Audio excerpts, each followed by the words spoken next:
ஒரு காட்டில் மிகவும் பசித்த ஒரு நரி சுற்றி திரிந்தது. அது எதையும் சாப்பிடாமல் இருந்ததால் பசியில் இருந்தது. சில நேரம் நடந்தபின் ஒரு தோட்டத்துக்குள் நுழைந்தது. அங்கு பசுமையான கொடிகளில் மிகவும் பழுத்த, சுவையான திராட்சைகள் தொங்கிக் கொண்டிருந்தன.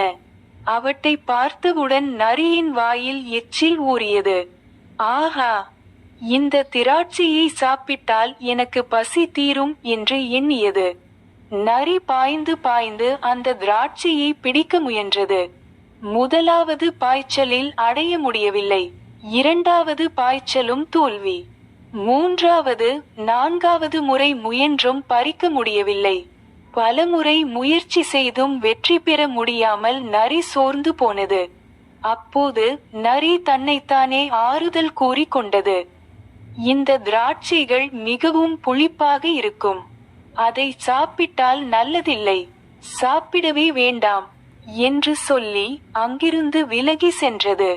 கதையின் நெறி நாம் பெற முடியாததை குறை கூறி விட்டுவிடக்கூடாது. முயற்சி செய்தாலும் கிடைக்காத போது மனம் உடையாமல் அதை ஏற்றுக்கொள்ள கற்றுக்கொள்ள வேண்டும்.